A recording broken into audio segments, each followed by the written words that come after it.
ఓం నమో భగవతే వాసుదేవాయ. వసుదేవసుతం దేవం కంసచాణూరమర్దనం దేవకీ పరమానందం కృష్ణం వందే జగద్గురుం. కలిగనిదే నాకు కైవల్యము, కలిగనిదే నాకు కైవల్యము. తొలుతనెవ్వరికి దొరకనిది, కలిగనిదే నాకు కైవల్యము.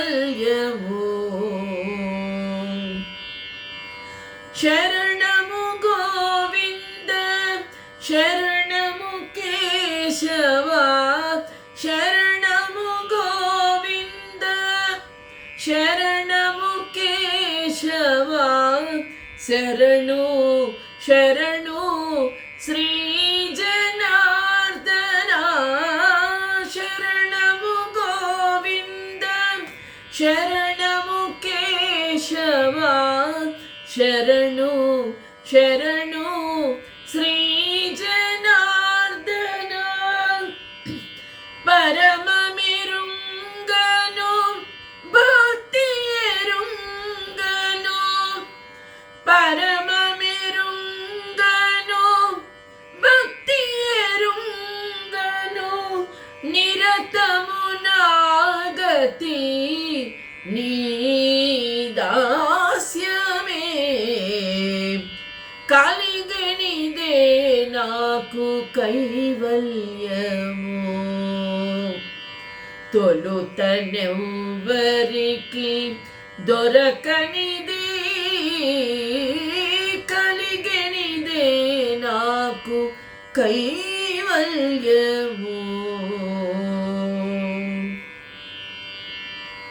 ఆత్మబంధువులారా, భగవద్భక్తులారా, మనము ఆ స్వామి యొక్క విశ్వరూప సందర్శన యోగాన్ని దాటుకొని అతి ముఖ్యమైన మనందరికీ చాలా ఆవశ్యకమైనటువంటి భక్తి యోగానికి చేరుకున్నాం.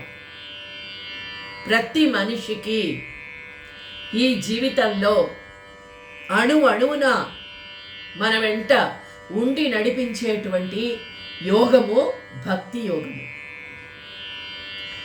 భక్తి లేని పూజ పత్రి చేటు అని ఆ పెద్దలు చెప్పారు. ఆ పరమాత్ముని ఎడ ప్రేమ, భక్తి, అనురాగము ఇవన్నీ కూడా అతి ముఖ్యమైనవి అని అన్నమయ్య నీ దాస్యము ఒక్కటే స్వామి, నీ భక్తి కూడా నాకు తెలియదు అంటూ ఉన్నాడు.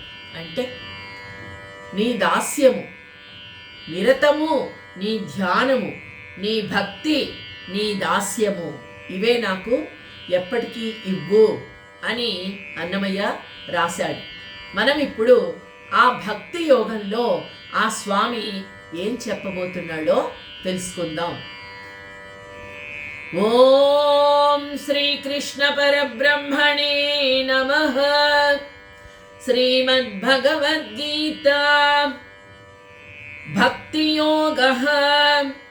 శ్రీ అర్జున ఉవాచ ఏవం సతతయుక్తాయే భక్తాస్త్వాం పర్యుపాసతే ఏ చాప్యక్షరం అవ్యక్తం తేషాం కే యోగ విత్తమాః. స్వామి, నీవు ఇంతవరకు కూడా నీ విశ్వరూపాన్ని నాకు చాలా చక్కగా చూపించావు. నీ విశ్వరూపాన్ని దర్శించడమే కూడా అది కేవలము నా యొక్క అదృష్టము అని అర్జునుడు చెప్పాడు. కానీ స్వామి, ఏవం సతతయుక్తాయే భక్తాస్త్వాం పర్యుపాసతే. స్వామి, నీ యొక్క విశ్వరూపాన్ని నేను చాలా బాగా దర్శించాను. అయితే ఈ రూపాన్ని ఆధారంగా చేసుకొని నేనెప్పుడు జీవించాలని అనుకుంటూ ఉన్నాను. దాని యొక్క ఆధారమేది? రూపానికి ఆధారము భక్తి. ఒక ప్రదేశానికి ఎత్తు మీద ఉన్నది చేరుకోవాలంటే మనకు ఒక నిచ్చెన అవసరము ఉంటుంది. అది ఏమిటి అంటే ఆ స్వామిని చేరుకోవడానికి భక్తి అనేటువంటి నిచ్చెన మనకు అవసరం. అయితే ఈ రూపాన్ని ఆధారము వనర్చుకొనడానికి వ్యక్తము అవ్యక్తము రెండు ఉన్నాయి, సగుణము నిర్గుణము. మనందరము కూడా మొదట సగుణ రూపాన్ని ఆ స్వామికి ఆరాధిస్తే ఆ తరువాత నిర్గుణ నిరాకార స్వరూపాన్ని చేరుకోగలుగుతాం. అదే ఇక్కడ అడుగుతున్నాడు.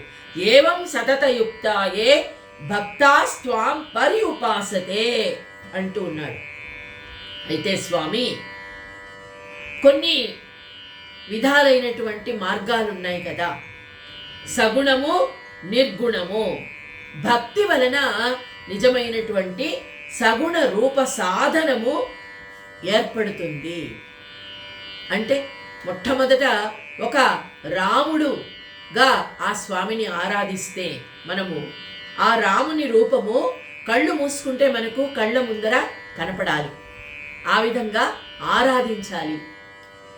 ఆ స్వామి మీద మనకు ప్రేమ భక్తి అనురాగము ఏర్పడినప్పుడే ఆ రూపం మన కళ్ళ ముందర నిలబడుతుంది. అది కృష్ణుడిగా, కొంతమందికి కృష్ణుడిగా ఆ స్వామి ఇష్టము అవుతుంది. ఆ కృష్ణుని అవతారాన్ని చాలామంది సేవిస్తారు.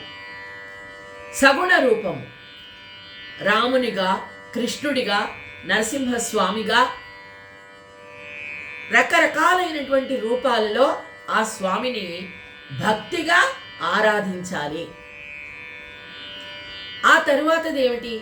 నిర్గుణ నిరాకార స్వరూపం. నిర్గుణ నిరాకార స్వరూపము ఎప్పటికీ మన మనసులో పూర్తిగా నిలబడుతుందో అంటే మన ఆలోచనలన్నీ నిలిచిపోవాలి. ఈ బాహ్య ప్రపంచంతో ఉన్న సంబంధాన్ని మనము తగ్గించుకోవాలి. అప్పుడే ఆ నిర్గుణ నిరాకార స్వరూపాన్ని మనము చూడగలుగుతాం. అది కూడా గొప్ప యోగము, సాధన, యోగ సాధన వలన మాత్రమే అది మనకు కలుగుతుంది. అదే ఇక్కడ అడుగుతూ ఉన్నాడు. సగుణ నిర్గుణాలు ఈ రెండు కూడా మోక్ష మార్గానికి గుమ్మాల వంటివి. అయితే ఒక మచ్చు రాతి పైన నిండు కాసు యొక్క వన్నె కనబడుతూ ఉంటుంది, మెరుస్తూ కనబడుతుంది. అయితే ఆ కాసునందు చిన్న బంగారు తునక గీచినప్పటికీ కూడా అదే వన్నె వస్తుంది. మచ్చురాతి మీద గీసి చూస్తారు, అది నిజమైనటువంటి బంగారమా కాదా అని కదా. అదేవిధంగా ఈ రెండిటికి కూడా యోగ్యత సమానమే, సగుణము నిర్గుణము. కానీ ఈ రెండింటిలో ఏవి గొప్పవి అని అర్జునుడు ఇక్కడ అడుగుతూ ఉన్నాడు. స్వామి, ఏచాప్యక్షరం అవ్యక్తం తేషాంకే యోగవిత్తమా. కొందరు భక్తులు నిన్ను సగుణ రూపంలో కొలుస్తారు, కొందరు ఋషులు యోగులు నిన్ను నిర్గుణ నిరాకార స్వరూపంగా ఆరాధిస్తారు. అయితే ఈ రెండిటిలో భక్తి యోగులు వారందరూ కూడా అన్నీ నీవే, సమస్త కర్మలను నీ కోసమే ఆచరిస్తారు. ఎవరైతే భక్తి కలిగి ఉన్నారో ఆ స్వామిని అన్ని కర్మలు కూడా ఆ స్వామి కోసమే చేస్తారు. ఆ స్వామి ఇష్టానికి ప్రీతి కొరకే చేస్తారు. అయితే సమస్త కర్మలను నీకు అర్పిస్తారు. సర్వం కృష్ణార్పణమస్తు అని చేస్తారు. అయితే సర్వశ్రేష్ఠునిగా వారు నిన్ను తలంతురు అంటూ ఉన్నాడు. అయితే తమ హృదయంలో కొంతమంది మిమ్మల్ని ఉంచుకొని ఉపాసిస్తారు. యోగులు, సన్యాసులు, ఋషులు, వీరందరూ కూడా. వారికి మీ యొక్క రూపము, సగుణ రూపము అవసరము లేదు. ఆసన అంటే హృదయాన్నే ఆసనంగా చేసుకొని నిన్ను ఆరాధిస్తారు చాలా మంది.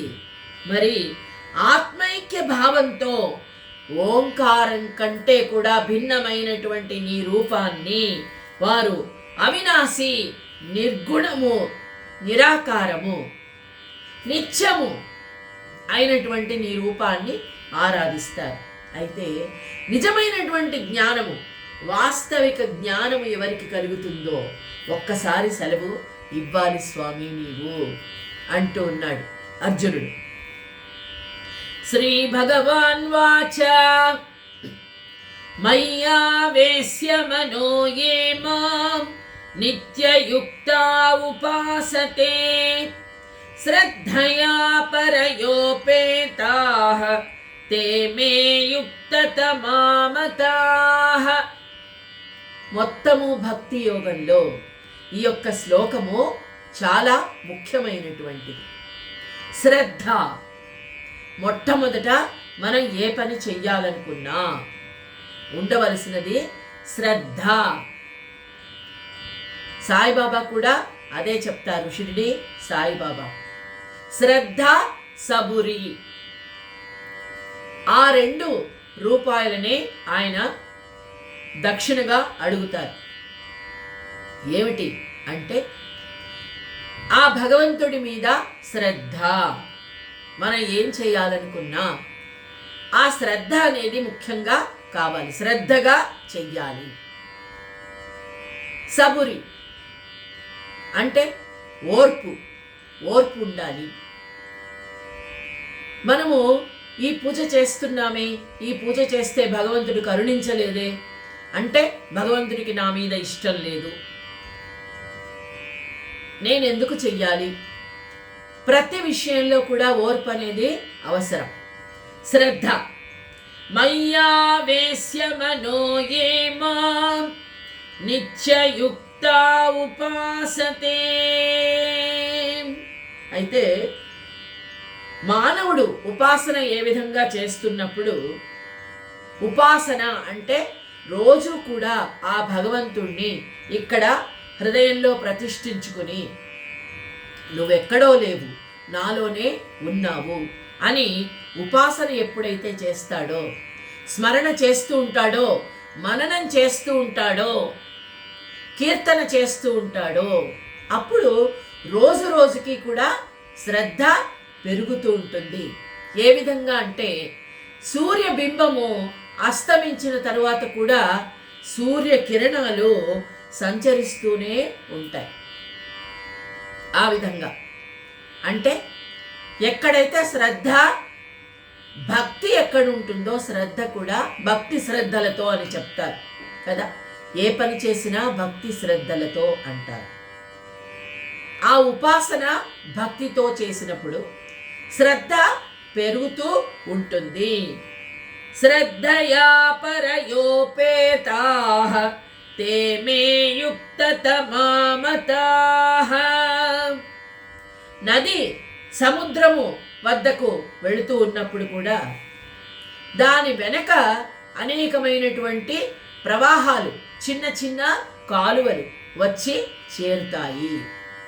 అంటే అందుకనే సత్సంగం చెయ్యండి. సత్సంగత్వే నిస్సంగత్వం అని చెప్తారు.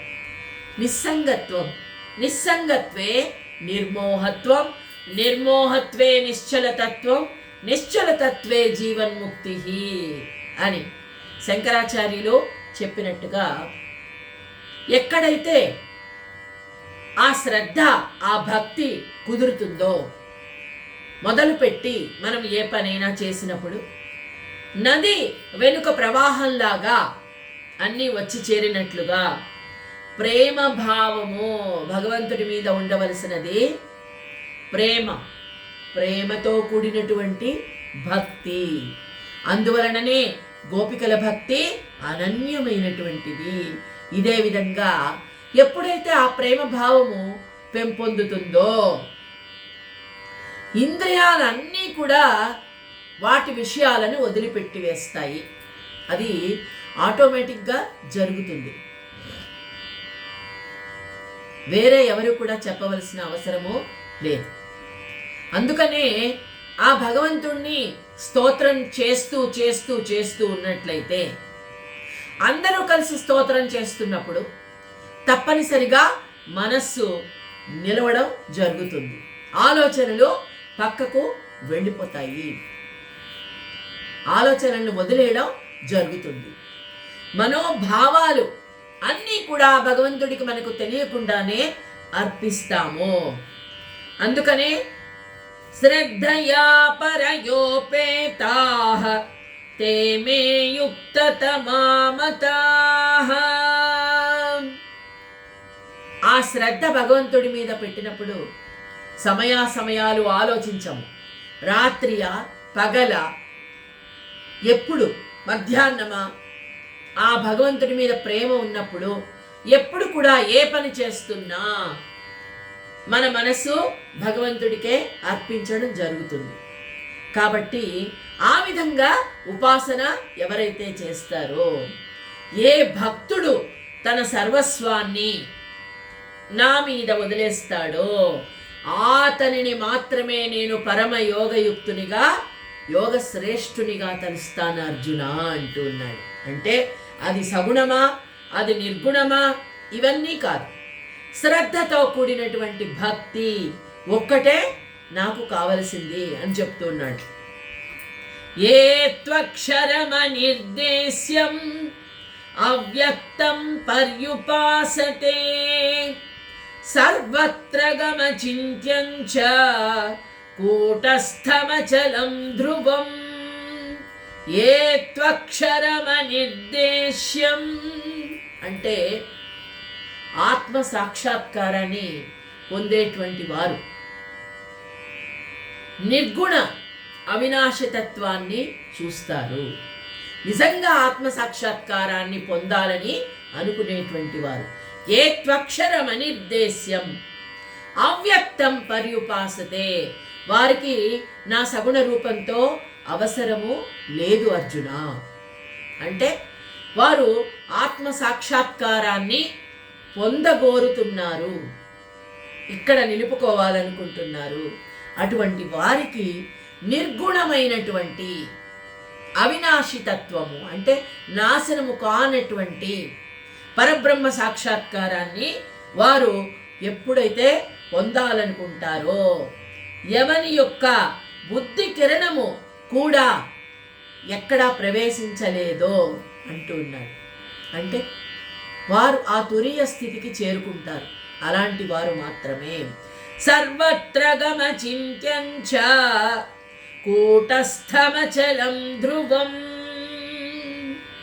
అంటే ఒక్కసారి నా రూపాన్ని ఇక్కడ నిలుపుకోకుండా ఇంద్రియాలను ఏ విధంగా కంట్రోల్లో ఉంచుకోగలుగుతారు కదా? దానికి సగుణ రూపము అవసరం ఉంటుంది. మొట్టమొదట ఎవరికైనా సరే మొట్టమొదట నా రూపాన్ని హృదయంలో నిలుపుకోవాలి. నిలుపుకునే వరకు సగుణము అవసరమే. అంటే విగ్రహాన్ని ఆరాధించవలసినదే. ఎప్పుడైతే ఇక్కడ ఆ భగవంతుణ్ణి ఆత్మ సాక్షాత్కారాన్ని పొందుతారో అప్పుడు నిర్గుణ నిరాకార తత్వము అనుకోకుండానే వారికి కలుగుతుంది. అయితే అతడు ధ్యానానికి కూడా లభించడు. భగవంతుడు ఎటువంటి వాడు అంటే ఏ ప్రదేశంలో లభించడు. ధ్యానం చేత లభిస్తాడా? మరి దేని చేత లభిస్తాడు? ఏ ఆకారములో కూడా ఉండనేరడు. ఎప్పుడు? ఆత్మ సాక్షాత్కారాన్ని పొందిన తరువాత. ఎవడు అన్ని ప్రదేశములలో, అన్ని భావములలో, అన్ని కాలములందులో ఎవడైతే ఎప్పుడు లభిస్తాడో చింతనాశక్తి కూడా వదిలేస్తాడు. అటువంటి యొక్క వాడు అటువంటి యోగి. అంటే ప్రతి వస్తువులోనూ భగవంతుణ్ణి చూడగలుగుతాడు. కేవలము రాతి విగ్రహంలో మాత్రమే కాదు, ప్రతి మనిషిలో, ప్రాణము లేని ప్రతి వస్తువులో కూడా భగవంతుణ్ణి చూడగలుగుతాడు.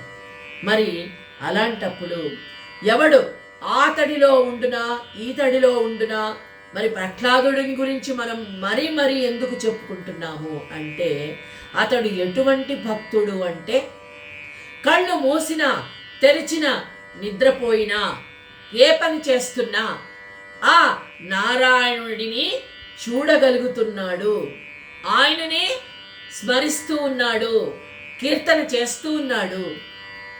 అందుకనే ఆ ప్రహ్లాదుడిని మనం మరీ కూడా తలుచుకుంటూ ఉన్నాం. హిరణ్యకశిపుడు అడిగినప్పుడు ఇందుగలడందు లేడని సందేహము వలదు చక్రి అని చెప్పాడు. మరి అదే ఇక్కడ చెప్తూ ఉన్నాడు. సర్వత్ర గమచింత్యంచ కూటస్థమచలం ధ్రువం. వాడికి ఎప్పుడు కూడా చలనం ఉండదు. అంటే దేన్నైనా చూసి మనసు చాలా బాధ చెంది మళ్ళీ ఆశలో పడి మళ్ళీ మోహంలో పడి ఇవన్నీ ఉండవు.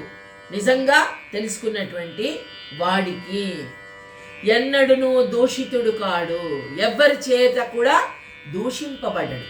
అంటే ఎవరిని కూడా దూషించడు, ఎవరు కూడా అతనిని దూషించరు. ఎవరు స్వయంగా తమ సామర్థ్యము వలన లభింపజేసుకుందురో.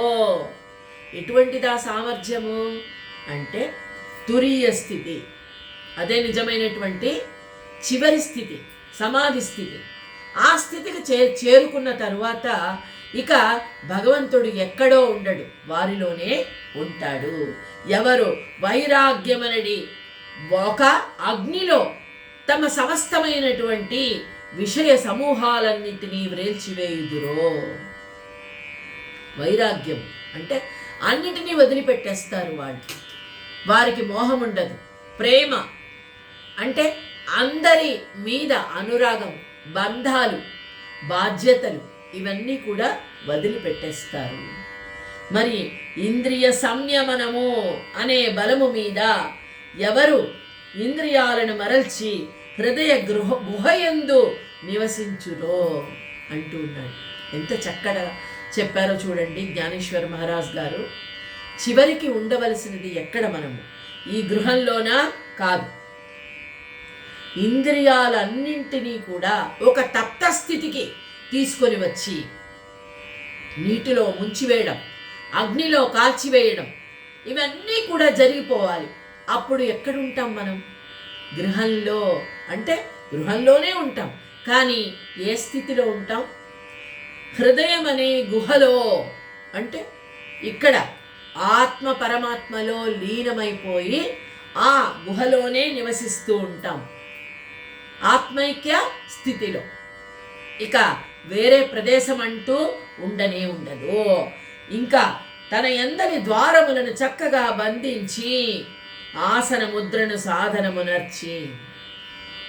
ఆసన ముద్ర అంటే ఎక్కడ కూర్చుంటే అక్కడ నుండి కదలకుండా మూలాధార చక్రాన్ని చక్కగా మన అధీనంలో ఉంచుకునేటువంటి స్థితి, అది తురీయ స్థితి. మనము ఇప్పుడున్న పరిస్థితిలో ఎక్కడ కూడా కాసేపు కూడా క్రింద కూడా కూర్చునే స్థితిలో లేవు. కింద కూర్చోవాలి అని ఎందుకు చెప్తారు అంటే, మూలాధార చక్రము చక్కగా భూమికి ఆని ఉంటుంది. అప్పుడు ఆ ఆకర్షణ శక్తులన్నీ ఆ మూలాధార చక్రం నుండి అన్ని చక్రాల్లోకి ప్రవేశిస్తాయి. అవే అనేకమైనటువంటి శక్తులను ప్రసాదిస్తాయి అని. కానీ ఆ స్థితి సామాన్యంగా రాదు. ఆ స్థితికి చేరుకోవాలి అంటే మొదట ఈ స్థితిని దాటుకొని వెళ్ళాలి. అయితే కోట బురుజును బంధించి వేస్తారో ఎవరు అంటున్నారు. అంటే ఈ మూల బంధము, మూలాధార చక్రము అనేటువంటి కోట బురుజు, దాన్ని బంధించి వెయ్యాలి. అన్ని ద్వారాలను మూసివేయాలి. కోటను బురుజుతో బంధించి ఉంచాలి అంటే ఏంటి అర్థం అంటే, చుట్టూ ఉన్నటువంటి నవద్వారాలన్నీ కూడా మూసుకుపోవాలి. అప్పుడే ఆ స్వామి మీద మనసు నిలబడుతుంది. ఎవరు ఆశతో గల సమస్త బంధాలను తెంచివేయగలుగుతారో, ప్రతి బంధానికి మూలము ఆశ. ఆశాపాశము మనల్ని పట్టి వాటి వైపుకు లాగుతూ ఉంటుంది. ఆ త్రాళ్ళని ఒక్క దానిని కూడా మిగలకుండా ఎవరైతే త్రెంచి వేయగలుగుతారో వారు మాత్రమే ఈ నిర్గుణ నిరాకార స్వరూపాన్ని నిలుపుకోగలుగుతారు. సర్వత్ర గమచించంచ కూటస్థమచలం ధ్రువం. ఎవరు వజ్రాసనంలో మూల బంధాన్ని జ్వాలలతో శరీరమందు ఉండేటివి సప్త ధాతువులను దగ్ధమనర్చి, మూలాధార చక్రంతో వజ్రాసనంలో కూర్చొని ఇక్కడ సప్త ధాతువులను దగ్ధమునర్చి రోగముల యొక్క మస్తకముపై షట్చక్రములనేది ఫిరంగులను కాల్తురో. అంటే మనకు ఈ రోగాలనేటువంటివి మస్తకాలు, వీటిని మీద షట్చక్రాలు అనేటువంటి ఫిరంగులను పేలుస్తారో అంటున్నాడు. అంటే ఒక్కొక్క చక్రాన్ని మన అధీనంలో ఉంచుకొనడం. మూలాధార చక్రము, అలాగే అనాహత చక్రము, అలాగే అనేకమైనటువంటి ఇక్కడ చక్రాలు ఉన్నాయి మనకు, షట్చక్రాలు. ఈ చక్రాలన్నింటినీ కూడా దాటుకుంటూ వెళ్ళి ఈ చివరికి ఏ చక్రము స్ఫురించడి కుండలిని యొక్క తేజోవంతమగు దివ్యను ఆధార చక్రము నుంచి, ఈ ఆధార చక్రము పైకి తీసుకెళ్ళాలి. ఈ సుషుమ్న నాడి నుండి పైకి తీసుకెళ్ళి నవద్వారములందు మేకులు బిగించి కిటికీ తెరవాలి. సుషుమ్న నాడి అనేటువంటి మధ్య కిటికీ ఉందే, ఇక్కడ మనము బొట్టును ధరిస్తాము, దాని కిటికీ తెరవాలి అంటూ ఉన్నాడు ఇక్కడ. అంటే నిజమైనటువంటి దృష్టి ఇక్కడ ఉంది మనకు. అందుకే ఇక్కడ బొట్టును ధరించండి అని చెప్తారు. ధరించినప్పుడు ఆ నిజమైనటువంటి స్థితి మనకి చక్కగా కనిపిస్తుంది అని చెప్తూ ఉన్నాడు. ఇక్కడ ప్రాణవాయువనడి శక్తి రూపిణియకు చామిండి కొరకై సంకల్ప రూపియకు కొమ్ములను కోసి మనస్సు అనేటువంటి మహిషాసురుని శిరాన్ని బలిగా నిత్తురో. చూసారా ఎంత బాగా చెప్తున్నారో. ప్రాణవాయువు అనడి శక్తి రూపిణి అగో చాముండి కొరకై, మనస్సు మనకు ముందు మనస్సును చలనాన్ని వదిలిపెట్టి ఈ సుషుమ్న నాడి గుండా ఈ షట్చక్రాలను దాటుకొని ఆధార చక్రాన్ని మూలాధార చక్రం నుండి పైకి వెళ్ళి సహస్రార చక్రం వరకు ప్రయాణించగలిగితే అప్పుడు అమృత బిందువు వర్షిస్తుంది. ఆ ప్రాణవాయువు నిజమైనటువంటి చేతన శక్తి మన శరీరం అంతా కూడా ప్రవహిస్తుంది. అది జ్ఞానాన్ని ప్రసాదిస్తుంది అర్జున అని చెప్తూ ఉన్నాడు. ఈ మహిషాసురుడు ఏమిటి, మనస్సు అనేటువంటి మహిషాసురుడి శిరాన్ని బలిగా ఇవ్వాలి. అంటే మనస్సు చంచలమైనది, దానిని స్థిరంగా చేసుకోవాలి అంటే ఈ షట్చక్రాలను దాటుకొని ముందుకు వెళ్ళాలి. ఆ స్వామిని మనస్సులో నిలుపుకోవాలి. అంతేకాకుండా చంద్ర సూర్యులు అంటే ఇక్కడ ఇడ పింగళ ఈ రెండు నాడులు ఉన్నాయి మనకు ఇరువైపులా. ఈ రెండు నాడులను ఏకీకరణము వనర్చి నాద ఘోష, అప్పుడు నాదం వినిపిస్తుంది. ఈ రెండు నాడులను ఏకీకరణ చేసి సుషుమ్న నాడి గుండా ప్రయాణించినప్పుడు నాదం వినిపిస్తుంది. నాద బ్రహ్మ, శబ్ద బ్రహ్మ మనకు దర్శనమిస్తాడు. ఆ నాద బ్రహ్మ సహాయము చేత పూర్ణామృత కలశము ఇక్కడ ఉంటుంది. పూర్ణ కలశము సహస్రార చక్రంలో, దానిని చేరుకోవాలి. అంతిమ సుషుమ్న వివరపు మెట్లనెక్కి మహదాకాశాన్ని అదిమిపెట్టి బ్రహ్మ యొక్క సాక్షాత్కారాన్ని పొందడానికి మిట్టపల్లాలుగా ఉన్నటువంటి మార్గాన్ని మన వశమనర్చుకోవాలి. అంతే కదా, చాలా కష్టమైన మార్గాలు ఉంటాయి మిట్టపల్లాలు. అంత సులభంగా ఆ మార్గాన్ని చేరుకోలేము. ఎందుకంటే మన మనస్సు చాలా చలనాలను చూపిస్తూ ఉంటుంది. అనేకమైనటువంటి ఆశలు, మోహాలు, కామ క్రోధ లోభ మోహ మద మాత్సర్యాలు, ఇవన్నీ మిట్టపల్లాలు. వీటన్నిటిని దాటుకున్నట్లయితే చివరికి ఆ స్థితిని చేరుకోగలుగుతాము.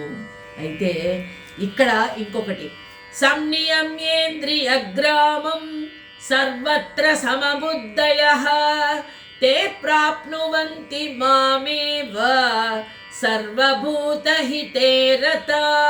సంనియమ్యేంద్రియగ్రామం, ఈ విధంగా ఇంద్రియాలన్నింటినీ మన వశంలో ఉంచుకున్నప్పుడు సంయమనం ఏర్పడుతుంది. అందరినీ సమానంగా చూడగలుగుతాం. సర్వత్రా సమబుద్ధయః, అందరినీ సమబుద్ధితో చూడగలుగుతాం. తే ప్రాప్నువంతి మామేవ సర్వభూతహితే రథా. అంటే ఎవరైతే ఈ విధంగా సమబుద్ధి గలవారై ఆ బ్రహ్మమునందు లీనమవుతారో, ఎవరు తత్కాలంలో బ్రహ్మ సాక్షాత్కారాన్ని పొందడానికి ఈ యోగం అనేటువంటి మిట్ట పల్లాలను మార్గాన్ని తమ వశము వనర్చుకుంటారో, ఎవరు నిర్గుణ నిరాకార శూన్య స్వరూప బ్రహ్మను ఎవరైతే పొందుతారో అట్టి వారు మాత్రమే నా యందు కలుస్తారు అర్జున. అయితే మధ్యలో ఏది కూడా వదిలిపెట్టకూడదు. అదే చెప్తున్నాడు. యోగ బలం వలన వారికి వెంటనే నేను దొరికిపోతాను, కానీ వారికి అంత సులభంగా ఈ మార్గము లభించదు అంటున్నాడు. యోగ మార్గము అంత సులభం కాదు కదా. మనం ఇంతకుముందు కూడా చెప్పుకున్నాం. మనము ఒక్కొక్క మెట్టు ఎక్కుతూ ముందుకు కదలాలి. ఒకేసారి ఆకాశాన్ని అందుకోలేము కదా. దానికి మొదట నిచ్చెన అవసరం ఉంటుంది. తే ప్రాప్నువంతి మామేవ సర్వభూతహితే రతాః. సర్వత్ర సమబుద్ధి కలిగి ఇంద్రియాలను వశంలో ఉంచుకుని నన్ను హృదయంలో నిలుపుకొని మనస్సును జయించడమే కష్టం. తురీయ స్థితికి ఎవరైతే చేరుకుంటారో వారు మాత్రమే బ్రహ్మ సాక్షాత్కారాన్ని పొందుతారు. వారు మాత్రమే నన్ను చేరుకుంటారు అర్జున. అది అంత సులభం కాదని ఆ స్వామి చెబుతూ ఉన్నాడు.